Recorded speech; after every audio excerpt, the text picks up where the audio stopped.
Christmas மரத்திற்கும் கிறிஸ்துமஸுக்கும் எந்த சம்பந்தமும் இல்லை. ஜெர்மனியில் உள்ள புனித போனிபஸ் மக்கள் ஓக் மரத்தை வழிபடுவதை கண்டார். அதை அவர் வெட்டி வீழ்த்திய போது அதிலிருந்து கிறிஸ்துமஸ் மரம் ஒன்று முளைத்ததாய் ஒரு மரபு செய்தி உண்டு. இதுதான் நிலவி வருகின்ற மிக பழைய செய்தி. அதற்கும் 500 ஆண்டுகளுக்கு பின் மார்ட்டின் லூத்தர் ஒரு பனிக்காலை பொழுதில் சின்ன மரங்கள் பனியில் ஒளியை பிரதிபலித்து அழகுடன் நிற்பதைக் கண்டு அதை அப்படியே வெட்டி கிறிஸ்துமஸ் விழாவில் பயன்படுத்தினார். 1841 இங்கிலாந்து அரசர் ஆல்பர்ட் அதை இங்கிலாந்து அரண்மனைக்கு கொண்டு வந்தபோது இங்கிலாந்தில் அது பிரபலமானது. ஜெர்மானியர்கள் தான் அதை வீடுகளுக்கு கொண்டு வந்தார்கள்.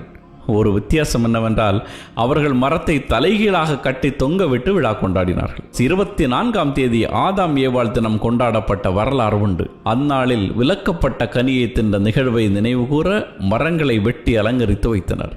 இதிலிருந்தும் பின்னர் கிறிஸ்துமஸ் மரம் வந்திருக்கலாம் என சிலர் கருதுகிறார்கள்.